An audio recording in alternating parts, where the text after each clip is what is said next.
Vitória e Grêmio, né? Antes de falar sobre Vitória, eu vou trazer informação a respeito do Grêmio. A respeito do Grêmio. Seguinte, o Grêmio para este jogo, ele tem alguns problemas e algumas soluções, certo? Primeiro, existe a possibilidade de o William não jogar diante do Vitória. Porque ele já jogou 2 jogos seguidos, mais de 60 minutos nos dois, e é um jogador que tem sido preparado para não jogar tanto, para não estourar. Porque ele não vem no ritmo de jogo, obviamente, de sequência de partida, né? Então jogou 2, existe a possibilidade de não atuar. Carlos Vinícius, centroavante, para quem é do FIFA, Carlos da Pose, também é outro que não vai jogar. Isso está garantido que não vai jogar. Tá com a lesão, vai ficar afastado por mais ou menos 4 partidas. O centroavante do Grêmio deve ser o André Henrique, que é o centroavante de mais mobilidade.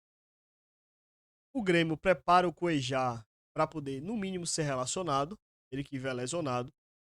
Por outro lado, para esse jogo contra o Vitória, eles terão o Arthur, volante, passagem por Grêmio, ou passagem pelo Barcelona, Juventus, tava na Europa, retorna esse jogo, e o Mano Menezes volta no campo. O Bright White, para quem não sabe, tá fora da temporada, tá com a lesão no tendão de Aquiles, então tá fora. E o Grêmio vem de 4 jogos sem vencer na arena do Grêmio. Tem um dos piores ataques como mandante, só perde pro Sport. Marcou 10 gols em 12 jogos. Pasmem, finaliza menos do que o adversário. Nos últimos 10 partidas, a última vez que ele finalizou mais do que o adversário foi contra o Botafogo agora. Fora isso, tá finalizando menos, tá marcando poucos gols. E os poucos gols que eles marcaram foram de bolas paradas. Inclusive, o último gol foi gol de Thiago Volpe, de pênalti. Eles estavam 4 jogos sem marcar na arena. Então, assim, se os caras não finalizam muito e o forte deles é bola parada, então faz sentido que para esta partida o Jair Ventura reforce a sua linha de defesa. Coloque a formação realmente com 3 zagueiros, para ter 3 zagueiros realmente para poder fortalecer a área, né? Os caras não estão criando, mas estão trabalhando, botando bola na área, certo? Deixa eu só colocar o nome aqui dos caras, e aí fica mais fácil de identificar. Bom, aqui eu pensei literalmente na formação e a gente pode debater nomes, debater formação. Eu quero ouvir vocês também, o que é que vocês estão pensando para esse jogo. Mas aqui foi o que eu pensei, certo? A formação com 3, e assim, o Grêmio é um time que joga muito pelos lados, explora demais jogo lateral. Com o William começou jogando pelo lado, no segundo tempo veio por dentro. Mas é um time que ataca muito pelo lado, busca muito jogar na lateral. E quando defende, eles dão um lado também. A forma com que Mano joga é uma forma de você levar o cara pro lado, dar o lado, induzir pro lado, para poder fazer ali a pressão. E o corredor central deles é o corredor que fica mais preenchido de jogador. Então você vê pelas jogadas do Botafogo, inclusive o gol do Botafogo sai de Cuiabano, que é um lançamento de Marlon Freitas, tacando as costas. E durante a partida, durante todo o primeiro tempo, segundo tempo, o Botafogo teve muito espaço pelos lados. Porque o time do Grêmio trabalha muito a proteção ao corredor central. Então, sim, faz sentido que até atacando, você tenha duplas laterais. Você tenha jogadores explorando realmente o lado para buscar a chegada de Renato Kaiser de frente. Então, justifica a linha com 3 pela questão da bola parada, por ser o forte deles. Isso justifica também para você ter laterais mais presentes no campo ofensivo. Aí você me pergunta, mas pô, Ítalo, mas a dupla mas os alas do Vitória não poderiam ser Claudinho e Michael Jesus? Poderiam ser, poderiam ser. Inclusive na esquerda, eu colocaria Michael Jesus. Por que eu colocaria Michael Jesus? Por 2 motivos. Primeiro, ofensivamente, o Michael Jesus ele é mais forte no apoio. Não significa que ele finaliza jogadas melhores, mas ele chega mais à frente, ele é mais forte nesse sentido. E ele vai ter o corredor, principalmente se o Vitória jogar nesta formação de 5-4-1, o Mateuzinho provavelmente não vai ocupar o lado esquerdo. Ele pode fechar a linha sem bola, trabalhar com a linha com 5, outra linha com 4 e mais um. Ele pode trabalhar desta forma aqui. Sem bola, sim. Mas com bola, eu acredito que o Mateuzinho vai fazer esse movimento aqui. Ó. Ele vai fazer o movimento de centralizar, de buscar o jogo mais por dentro. Até porque, e aí eu pego como referência, o Marquinhos Gabriel no Avaí. O Marquinhos Gabriel no Avaí, ele era um cara que, sem bola, ele recompunha pelo lado e com bola ele centralizava, inclusive pisando na área. Então eu imagino que o Matheusinho pode fazer essa função. Sem bola, ser o cara aberto.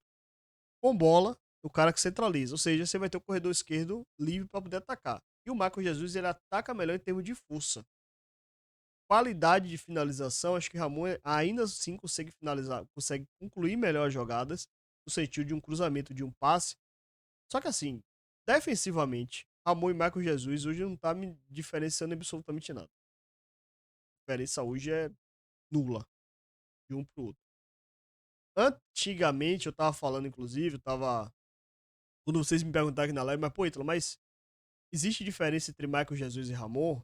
Eu falava, cara, assim, hoje a diferença dos dois é a experiência. Mas assim, parando pra realmente pensar, essa experiência tá lhe valendo de quê? De nada. Porque o Vitória segue sofrendo pelo lado esquerdo com o Ramon. Assim, já que Ramon tá numa fase tão tenebrosa, eu ainda vou, nesse jogo, em específico, Carlinho não. Eu iria com o Michael Jesus nesse jogo. Pra ter mais apoio pelo lado. Do lado direito, do lado direito, aí você tem um Claudinho que tem característica de ala mais construtor, mas tem que lembrar que o Claudinho, ele é um cara que sofre muito fisicamente e que vem de uma sequência de lesão. Por conta disso e por Cáceres também ofensivamente não ser essa ruindade toda, eu não lançaria o Claudinho de primeira para essa partida.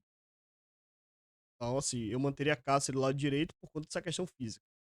E do lado esquerdo eu colocaria o Michael Jesus. A linha de defesa, que é Camutanga, Halt e Zé Marcos. Até as Zé Marcos, inclusive, para poder ajudar a cobrir Michael Jesus.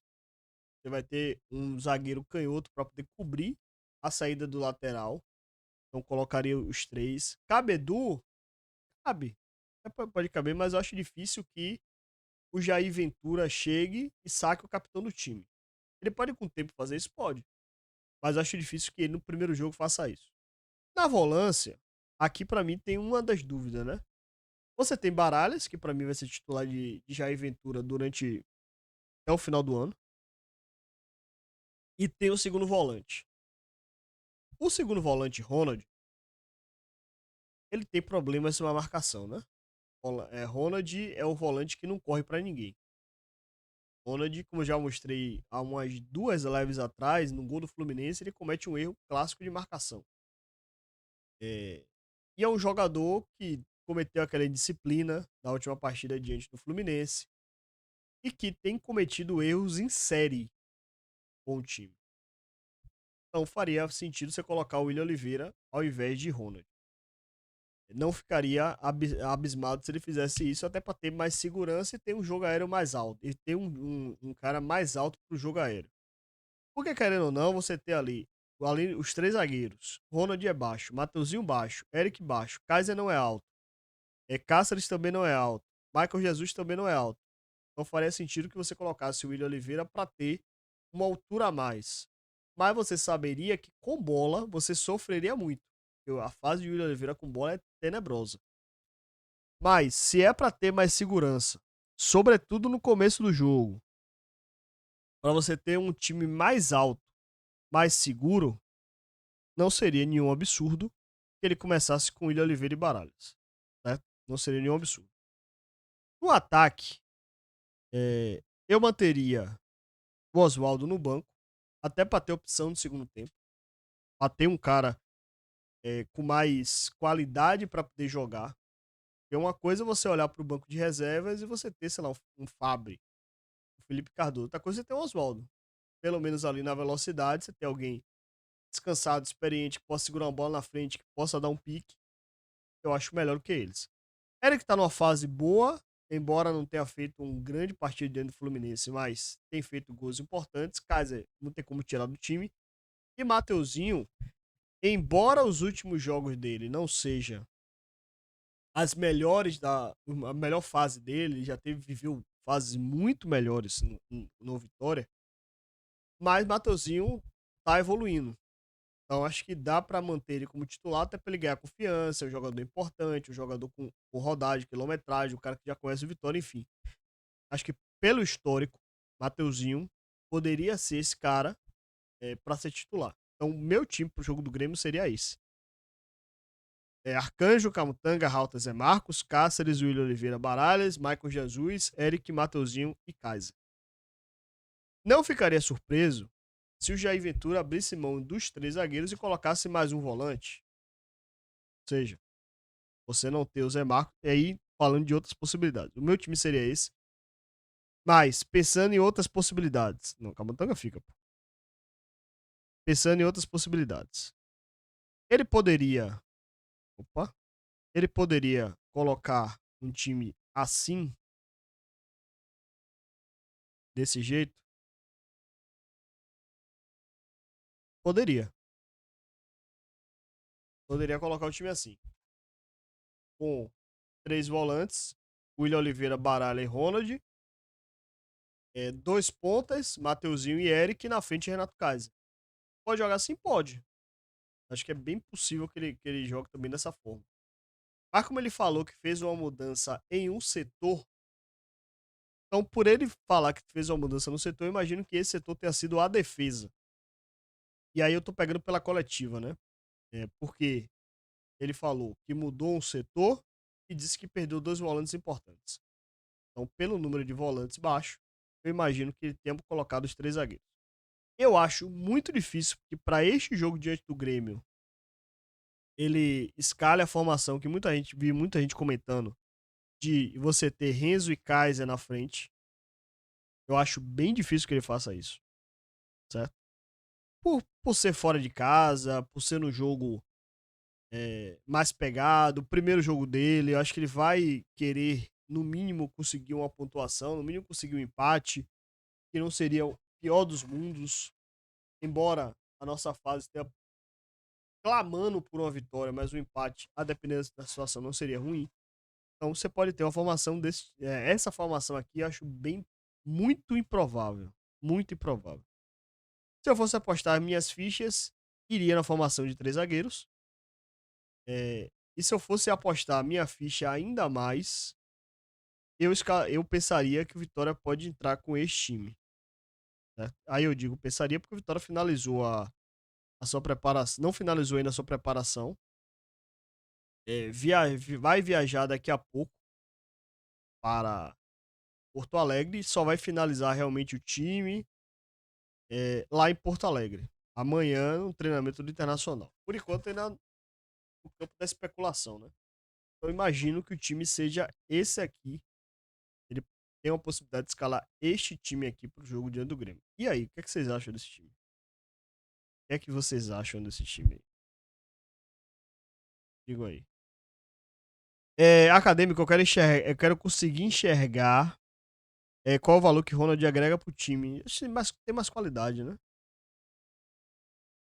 Tem mais qualidade para jogar.